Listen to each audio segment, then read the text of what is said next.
Maybe I'm just nostalgic, or maybe it's truly magical. Oh, when I see that castle, the feeling is truly magical. Maybe I'm just nostalgic. Maybe it's truly magic. Maybe I'm just nostalgic. Maybe it's truly magic. I'm Andrew. And I'm Brooke. And this is the DisNeato Podcast. It's the first Tuesday of the month, which means producer Matt is back to read us some emails we've received and update us on the latest Disney news.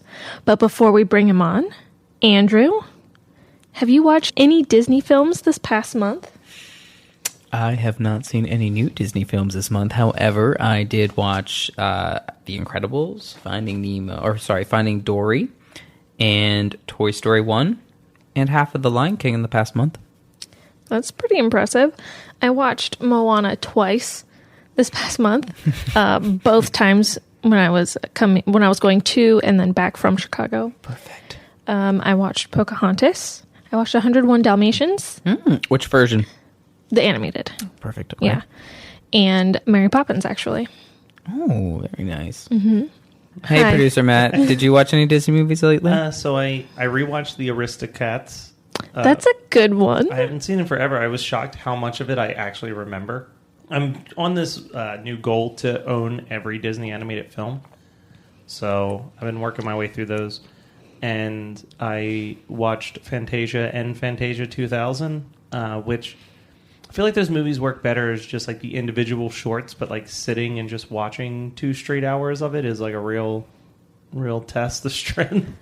I watched, for the first time, I never watched Mr. Toad. So I watched The Adventures of Mr. Toad and Ichabod Crane. I'd always seen the Ichabod Crane part, but I never saw the Mr. Toad part. That was pretty decent.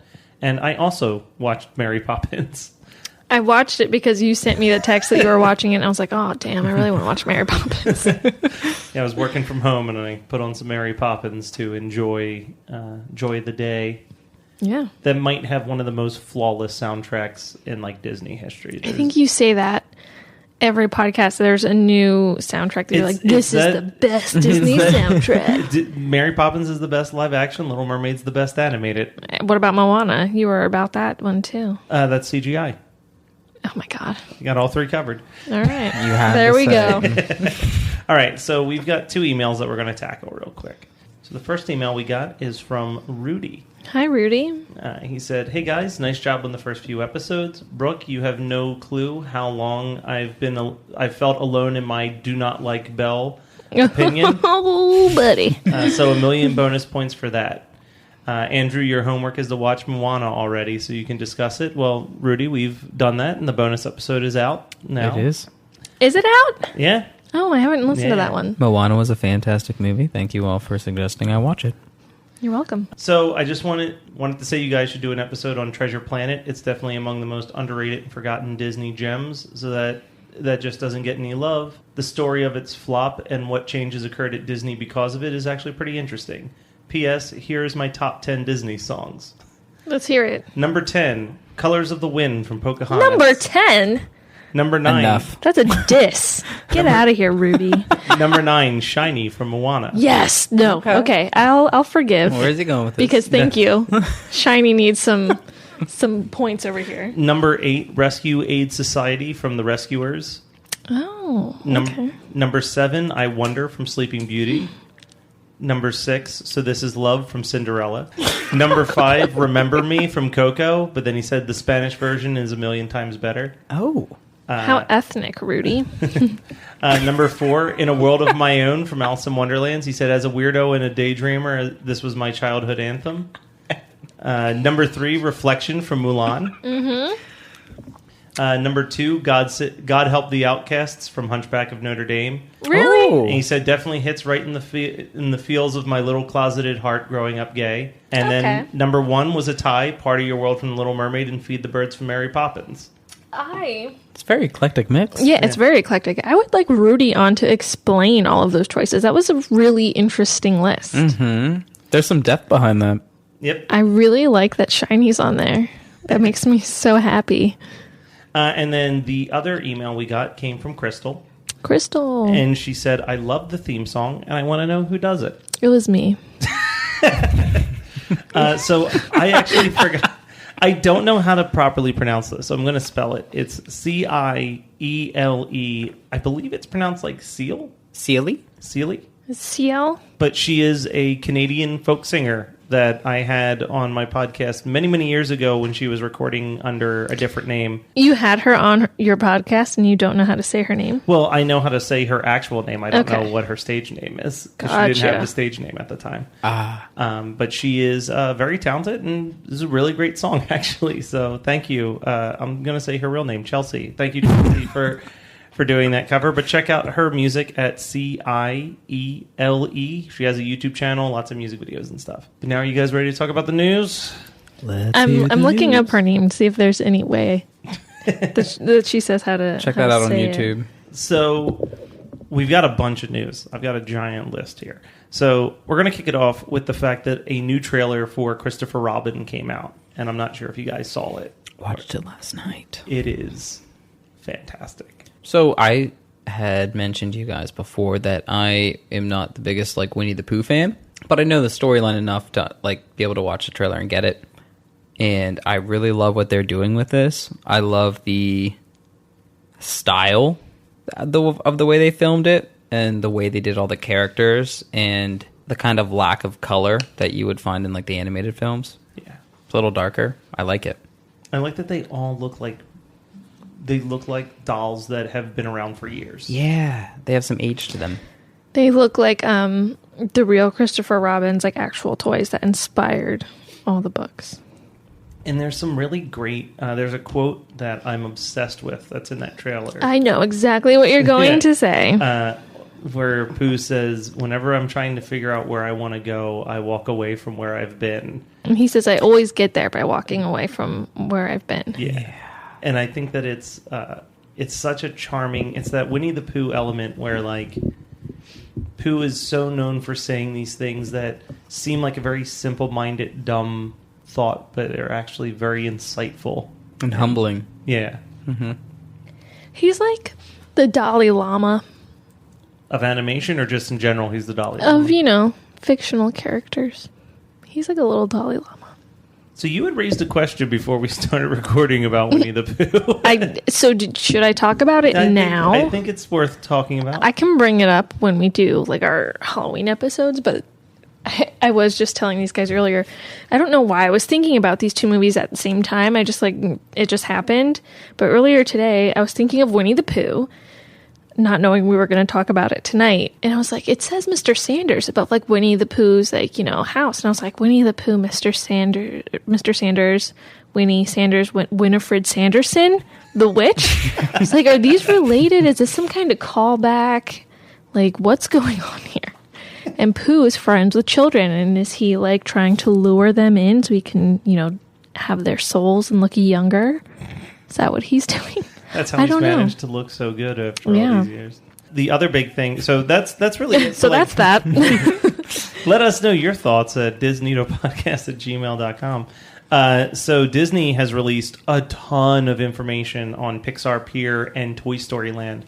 So Disneyland is getting Pixar Pier this summer, which is a whole section of their California adventure just dedicated to rides based on Pixar things. And then Hollywood Studios, they're getting Toy Story Land, which is an entire land based on Toy Story stuff. So some of the stuff that they released is that there's going to be a Slinky Dog roller coaster, and they've released a POV shot of you riding on the roller coaster, and it looks like it's going to be really, really cool at night. The entire thing is built to look like a Hot Wheels track. Oh my gosh. And they said that all the different things light up, so when you're driving through it, it's going to be all I've lit never up. been to Disney, and then they just keep adding things, and I'm just going to have too much to do. There's going to be so much, Which for you is to great. do. I'm not complaining. You'll just have to go for 2 weeks. Yeah. Or 6. Or Probably 6. forever. Just move there. I live there now. You guys can help make that happen. Send me to Disney. So Brooke doesn't... she might know what this means still. So Disney is very big on having their outdoor animatronics for certain things. Do I not know what an animatronic is? Is that what you're getting at? No, well, the concept of like the outdoor animatronic is it's like a thing that kind of is like, hey, come on into this ride. But they've kind of shied away from doing it because they tend to be a little annoying. They used to have a bunch of birds outside of the Enchanted Tiki Room that would yell at you to come in. But people just don't feel like being yelled at by fictional characters all day. But in Toy Story Land, they're actually going to have outdoor animatronics of Mr. Spell and Wheezy the Penguin. Will be out there singing "You Got a Friend in Me" to like remind you that you're in Toy Story Land. And As if you would forget. And they've announced that the Mr. Potato Head animatronic that has been missing for about a year for repairs will re-debut outside of Toy Story Land. Aww. Oh man, I missed him so much every time I went there. I was like, where's Mr. Potato Head? And by the time this episode comes out, between June 11th and June 18th, the Toy Story Midway Mania will be closed so they can move it. I don't even I know was just going to is. ask, it being in Hollywood Studios, that's where the Toy Story ride is currently. Yeah. So I was about to ask you where in the park they're adding that piece. So they're going to move that into the Toy Story Land, and then what used to be Midway Mania is actually going to become a rest area for the people who work at Disney to like get changed out of costumes. Okay. Where in Hollywood Studios are they putting the entrance to Toy Story Land? So it's actually right before you get to where the Toy Story ride is currently. When I was down there a couple months ago, it was all blocked off and barricaded, so you can't see over there. But it just had a drawing of a bunch of army men standing outside of a caution sign. Of course it did. Because everything that they do in Disney has that Disney twist, even if it's telling you that you can't see something just yet. I mean, why would they just put up a wall and be like, sorry, closed for business right now? Like, that would be cheap. I'm surprised it wasn't a hologram of the army man talking to you. Right? Like, keep it moving. Literally. This one's more for Brooke. There's going to be a Frozen theme land that comes to Disney Hong Kong. Why? Don't tell me these things if I can't go. It's in Hong Kong. Well, we never know how big this show could get. Maybe one day we go to Disney Hong Kong. This includes this land will include a Frozen themed roller coaster, which will be similar in the design of the Snow White minecart roller coaster that's currently in Magic Kingdom. And there's also a Frozen land that will be coming to Disneyland Paris. And both of these Send me there. And both of these are estimated to open in 2020, 2021. Great. So Send me we've got for my 3 years. 30th birthday. There you go. It's kind of crazy to think how quickly they pump those parks out. Yeah. It's insane. Because like the Toy Story Land and the Pixar Pier was only announced maybe a year ago. Yeah. And they're already about to open both of them in just a month or two's time. I would be curious to know how many workers and how many hours total were spent like for these things. Have you ever seen the time-lapse video of when they have to take down all of the Halloween decorations to put up all of the Christmas decorations in 10 hours? What? So just knowing that I've been there during Halloween, I'd have no clue how that it takes someone in like a household like myself like 3 weeks to make that change. Someone released a time-lapse video where it's literally they just have fire trucks just running down all of the streets as people are just taking down all the Halloween decorations while right behind them is a second fire truck that's putting up all of the Christmas stuff, and they can't start doing it until the last person leaves the park after Mickey's Not So Scary Halloween celebration, which goes until about 12 or 1 in the morning. Uh-huh. And then they have to be ready for the park to open at 8 a.m. with all of the Christmas decorations up. So it's less than 10 hours. They do. Why do they go straight from Halloween to Christmas? Well, I mean, what do you do for Thanksgiving decorations? Calm down for a second. Take a breather. Relax. Not That's in a very Disney. good point. There's no, But no. There's no relaxing in Disney. It was really cool when I was there a couple of years ago. We went for Halloween, and to go to Magic Kingdom one day, and it's this giant Halloween display, and then to literally go the next morning, and it was a full Christmas world, was very surreal. But it keeps that magic, you know. It'd be really jarring. It was weird.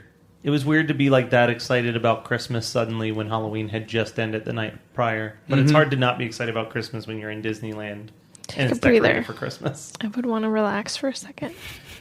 So I put this one on the list with a question mark. Saudi Arabia Disney Park might be coming soon, which is a little bit of a mislead, but it's been requested by the Prince of Saudi Arabia, but there has been no definitive answer from Disney on that particular request. Requested by the Prince, Prince of Saudi Arabia. put a Disney park here. So this one caught my attention because the Prince of Saudi Arabia also just recently requested that the WWE have a special pay-per-view there that they did last month. So it's kind of like he's just throwing out demands left and right lately. Yeah. But it seems like he's very like child at heart. If these are like the things that he's requesting right out the gate, is he's like, I want wrestling and I want Disney. Like the MJ of Saudi Arabia. I guess. So we're going to go over to Epcot for a couple pieces of news now. So I'm excited about this next one. Disney World is starting to build a Guardians of the Galaxy roller coaster that's going to come to Epcot. Does that mean Chris Pratt's going to be there? He'll probably be there for the grand opening. We'll try to get that. Yeah, send me when he's there. I'm interested to see what they do for this because in Disneyland, they tore down the Tower of Terror and turned it into a Guardians of the Galaxy ride. The Tower of Terror is not there anymore? Not in Disneyland in California. The one in Florida still has it. Okay. So There's a lot of confusion between parks. I was very confused for a second. Well, I was going to say, normally they try to mirror as much as they can, but they're saying roller coaster for this one, which sounds like it. Like they're doing their own unique, brand new thing down in Florida for Guardians of the Galaxy, which is really exciting. And coming with the Guardians of the Galaxy roller coaster will also be that Epcot's going to open a space-themed restaurant right next to it. So I think this is going to go kind of near where the giant ball is when you first walk into Epcot. That's all outer space-based things anyway. I love Guardians of the Galaxy. I'll just be upfront about that. I know we don't talk about a lot of Marvel stuff, but I love Guardians of the Galaxy. That has a really good storyline. It does. And they're really fun. And they were major characters in Infinity War. I imagine Star-Lord or Peter Quill to just be Space Andy Dwyer, and it's my favorite. I mean, he kind of is. They should just get rid of the ride that's in Epcot and put that restaurant in there.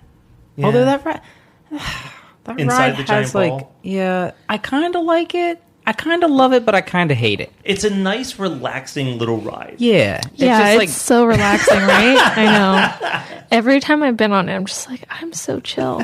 Oh, have you ever been to Hershey Chocolate World? Yeah.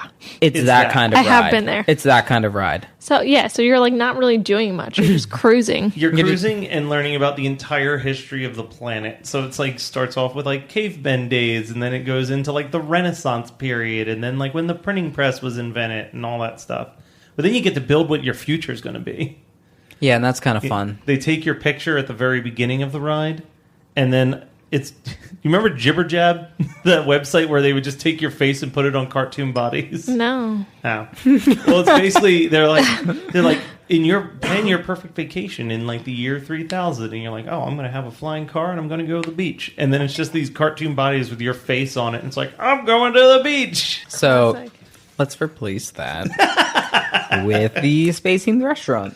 Let's talk about something else that's really cool that's coming to Disney World. I think this is across all of them, but Disney has the Disney Experience app, which is whenever you go down there, it has all of your stuff. It has your fast passes in there. It has all of your restaurant reservations. And coming up soon is a digital key, which would allow you to unlock your hotel room through your phone instead of having to carry the access key with you. Seems pretty cool, but it also seems like it seems slightly dangerous to me in a weird way, but I don't know. But I think that's really cool. I'm looking forward to trying that out next time I'm in Disney. Yeah, you always got to worry about security and stuff like that, but it's just keeping up with the times. Less things you have to carry around and be mindful of. Everybody keeps their phone on them the whole time, so why not just rope it all into one app?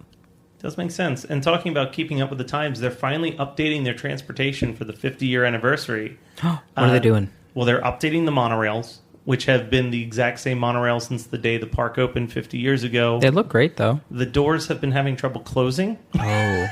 So they're updating that. They're looking into the possibility of getting a self-driving car that will take people between the parks. Currently, they're utilizing self-driving cars to get cast members to places quicker.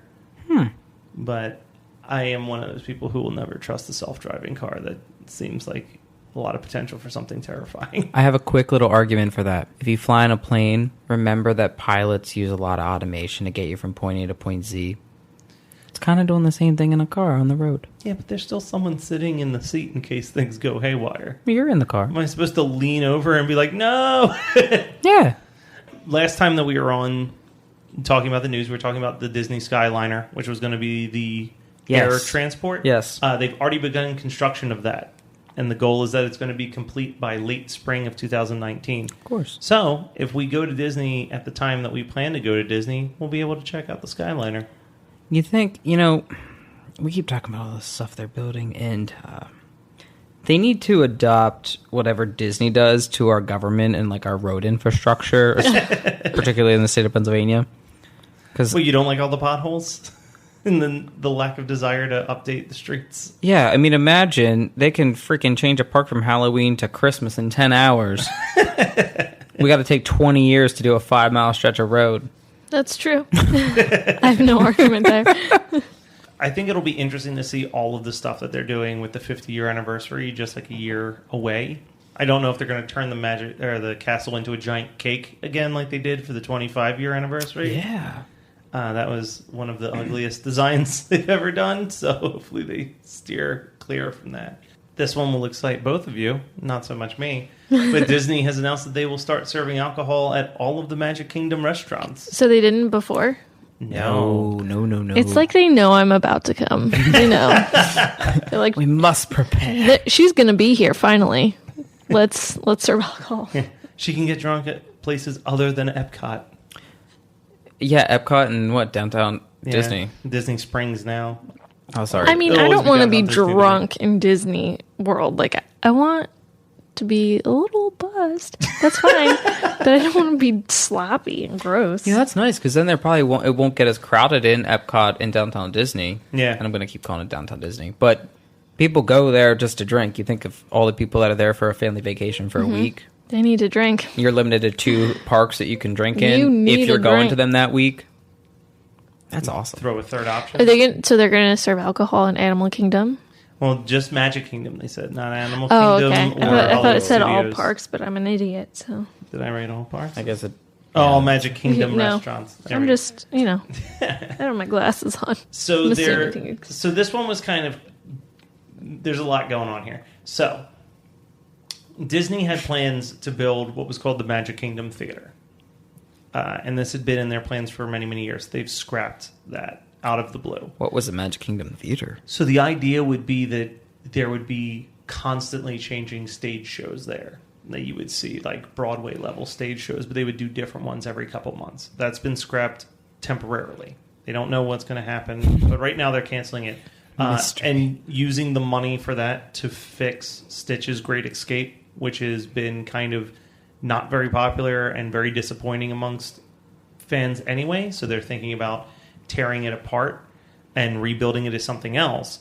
And one of the rumors is that there is supposed to be some type of Wreck-It Ralph themed ride coming soon. So the idea is possibly they're reimagining Stitch's Great Escape to be a Wreck-It Ralph ride. How does Wreck-It Ralph fit into Tomorrowland, though? Why don't they just have an arcade for Wreck-It Ralph? It's Disney. Yeah, they can just do the You haven't seen Wreck-It Ralph yet, though. Yeah. I haven't. Yeah. They have to immerse you in the game. Which you was- can't play the game. Which I've never been on Stitch's Great Escape, but I was on the ride that used to be in that area, which is, one day I'll do an episode on it, because it's the scariest ride that has ever existed in Disney. Alien Encounter, Oh. where they accidentally transport an alien into the building where you're sitting, and it breaks out of the glass and starts to attack people. What? Yeah.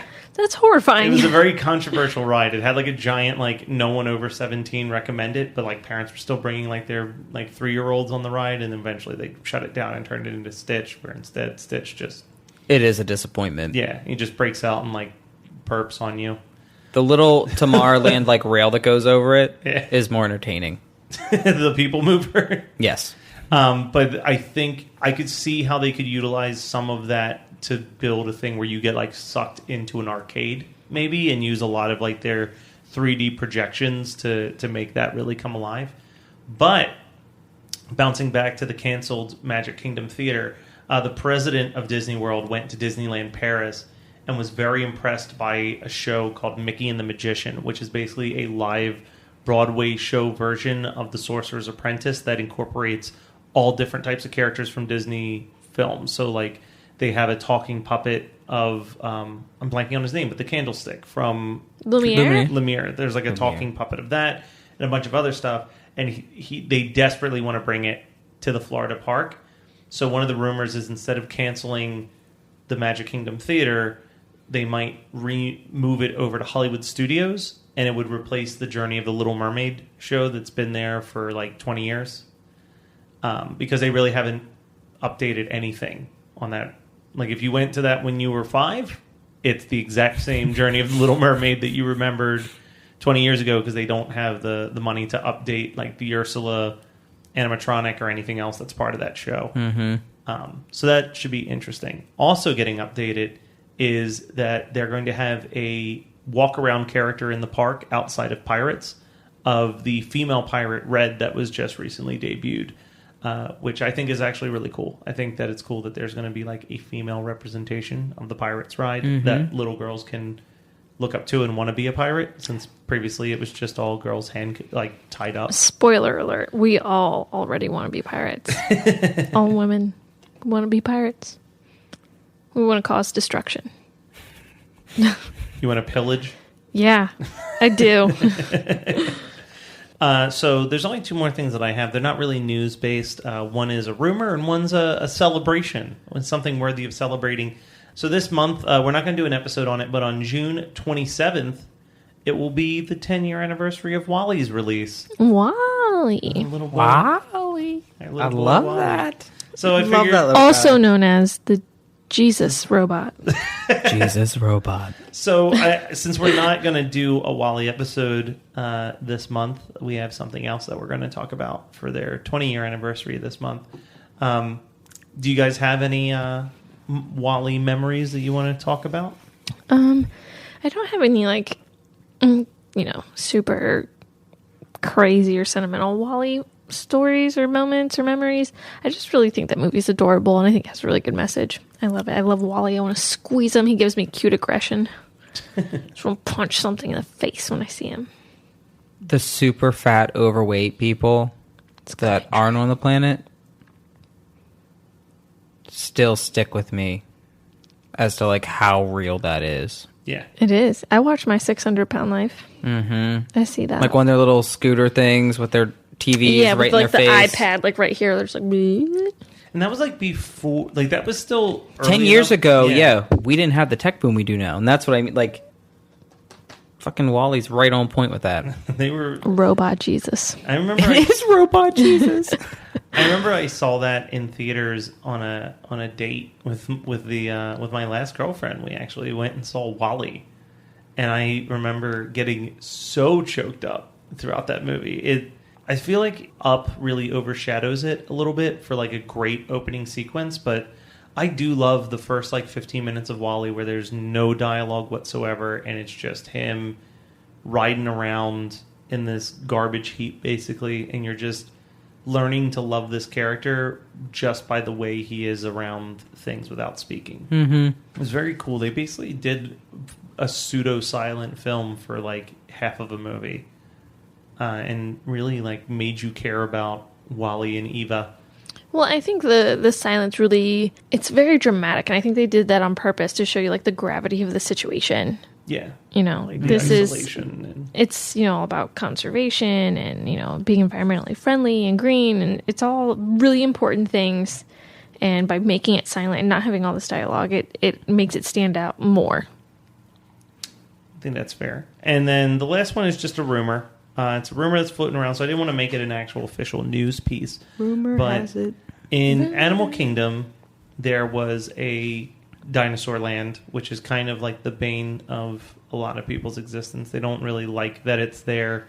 It doesn't really fit in with the rest of the park that well. No. And the only like e-ticket ride there is Dinosaur, which is a very nauseating, violent ride. Just jerks you all around in like complete darkness, and then every once in a while, like a dinosaur explodes out of a wall and roars at you. The rumor is that that's being closed down and will be replaced with an Indiana Jones ride. which I don't know how that ties into Animal Kingdom either. Isn't there already an Indiana Jones ride? There's a stunt show in Hollywood Studios. That's it. It's a stunt show. There's a ride in Disneyland, and people were wondering if they're just going to convert that into that ride. But Disney's saying that it's going to be a completely new storyline that ties into Indiana Jones saving some type of jungle. Like it's going to have like a conservation element to the Indiana Jones ride. But I don't know. I mean, maybe this means that there's going to be an Indiana Jones wandering around Animal Kingdom. Ooh, he could be cute. Maybe. Probably not. It's just old ass Harrison Ford walking around. Mm-hmm. Leave me alone. Yeah, don't look at me. But that's all I've got for the news for this one, guys. So if you guys here have any news stuff that you want us to talk about, obviously. No, I just want to know if there's relation between Winnie the Pooh and Winifred Sanderson. So Somebody if anyone knows research that, let me know. Well, based on last Could be the next week's Pixar episode, theory. Yeah, I was going to say, based on last week's episode. I'll create my own crazy theory. Just keep dig deep enough, and you can literally build your story about how Hocus Or Pocus... just not dig deep at all and just make crazy shit up. Robot Jesus. As long as your website looks good, people are going to believe you. It's going to be totally believable. Okay, so that's the news, but tune in next week when Andrew and I struggle to build our own Disney Mount Rushmore.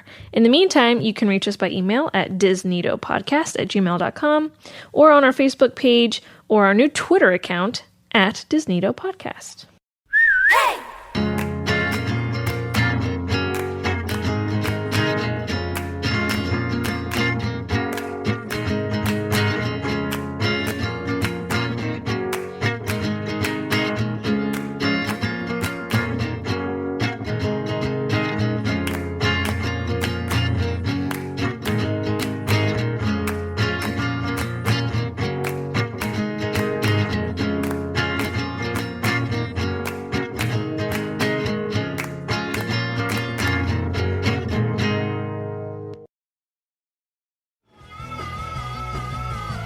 You're listening to the Geekscape Network.